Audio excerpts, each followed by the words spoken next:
కీర్తనలో 102వ కీర్తన 17వ వచనం. ఆయన దిక్కులేని దరిద్రుల ప్రార్థన నిరాకరింపక వారి ప్రార్థన వైపు తిరిగి ఉన్నాడు. నీతిమంతుల ప్రార్థన ఆయన వింటున్నాడు.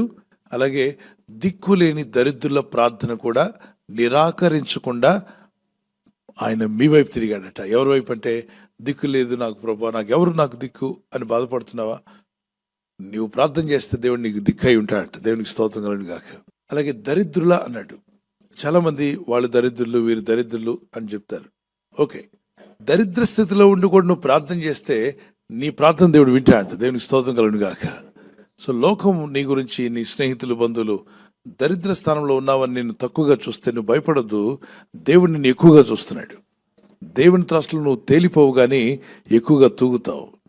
ధనవంతులు ఎందరో ఉన్నారు, దేవుని త్రాసులో వాళ్ళు తేలిపోతున్నారు.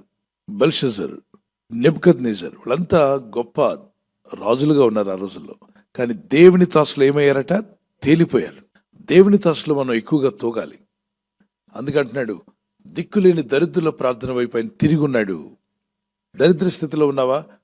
నాకెందుకు ఈ దరిద్రం కూర్చుంటే నీకు ప్రార్థనకు జవాబు రాదు. ఇబ్బందుల్లో ఉన్నావా? నాకు ఎప్పుడు ఇబ్బందులను కూర్చుంటే నీకు ప్రార్థనకు జవాబు రాదు. ఇంకా బాధలు పెరిగిపోతాయి, సమస్యలు పెరిగిపోతాయి. ఆ వాక్యాన్ని అర్థం చేసుకో. దిక్కులేని దరిద్రుల ప్రార్థన వైపు ఆయనే తిరిగాడంట. ధనవంతులు ఎవరి వైపు తిరుగుతారు? ధనవంతుల వైపు తిరుగుతారు. మనం ఎవరి వైపు తిరగాలి? కాబట్టి మన మనసు ఎవరి వైపు తిరుగుతుందో ఆలోచన చేయండి. మనం చేసిన సృష్టికర్త వైపు మన మనసు తిరగాలి. ఎబ్బేష్ తన దగ్గర ఏమీ లేదు. వేదనలో ఉన్న నా బ్రతుకు ఎవరు బాగు చేస్తారని దేవుడైన ప్రభునకు ప్రార్థన చేయడం ప్రారంభించాడు. దేవా, నా సరిహద్దులను విశాలపరచు.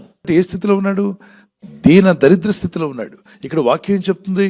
ఆయన దీన దరిద్రులు, దిక్కులేని దరిద్రుల ప్రార్థన వైపు ఆయన తిరిగి ఉన్నాడు. కొంతమంది మీరు అనుకోవచ్చు, భక్తుల ప్రార్థన వైపే దేవుడు తిరిగాడేమో, ఆ సేవకులు చేసే ప్రార్థన వింటాడేమో, మా ప్రార్థన వినడేమో, మేము దరిద్రులం కదా, దిక్కులేని వారం కదా, మా ప్రార్థన వినడేమో అనుకుని మోసపోతున్నటువంటి నా సహోదర సహోదరులు ఎవరిని ఈ మాటలు వింటుంటే, నీ ప్రార్థన వైపు దేవుడు తిరిగి ఉన్నాడు. నువ్వు ప్రార్థిస్తే నీకు సహాయం చేయడానికి నీ ప్రార్థన వైపు తిరిగాడట. మీ భోజనం టేబుల్ వైపు తిరగలేదు ఆయన. మీ ఇంట్లో ఏదో వండుకున్నారు దాని వైపు, తిండి వైపు తిరగడు. మీ బ్యాంకులో బ్యాలెన్స్ ఉందంటే మీ వైపు తిరిగే దేవుడు కాదు ఆయన. ఆయన ఎవరి వైపు తిరిగంటే, దిక్కు లేదు నాకు అని ఏడుస్తున్నావే వారి వైపు ఆయన తిరిగి ఉన్నాడట. నువ్వు శత్రువులను క్షమించు, ప్రార్థన చేయి. ఆయన ఎప్పుడు ఎవరికి ఎలా చేయాలో ఆయనకి బాగా తెలుసు. కాబట్టి అన్ని ఎరిగిన దేవుని మీద ఆధారపడదాం. ప్రార్థన చేసుకుందాం. నీ ప్రజలు ప్రార్థిస్తుండగా మా ప్రార్థనలకు జవాబు మా కంటి ముందే ఉంచుతావు నాయన. నీ ప్రజలు ఎవరైతే కన్నీళ్లతో ప్రార్థిస్తున్నారో వారికి ప్రార్థనకు జవాబు వారి ఇంటి ముందుకు వచ్చునుగాక. సహాయం దయచేసి బలపరచండి. నీ ప్రజలను ఆదుకున్నవాడు నీవే. నేను హాస్పిటల్లో ఉండి మొరపెడుచున్నారు, ఐసీలో ఉండి మొరపెడుచున్నారు, అనారోగ్యంతో ఇళ్ల దగ్గర ఉండి మొరపెడుచుండగా ఈ ప్రేయర్ టీంలో ఉదయకాలం సాయంకాలం మానక ప్రార్థనలో పాల్గొంటూ మొరపెడుచున్నటువంటి దైవ సేవకులు, పెద్దలు, చిన్నలు మా అందరి ప్రార్థనలకు జవాబులు మీరు అనుగ్రహించారని నమ్ముచున్నాం డాడీ. ప్రతి ఒక్కరు విన్నపాలను ఆలకించి ఆశ్చర్యకరుడు, అద్భుతకరుడు, ఆలోచనకర్త, అద్భుతమైన కార్యాలు, ఆశ్చర్యమైన కార్యాలు నీ ప్రజల జీవితాల్లో జరిగించి మహిమ పొందండి ప్రభా. ఈ లోకంలో మేము జీవిస్తున్నప్పుడు మా ఆత్మీయ యాత్రలో అనుదినము నీ కృపను, నీ దయను తలంచుకుంటూ నిన్ను స్తుతిస్తూ జీవించే కృపను మాకు దయచేయండి.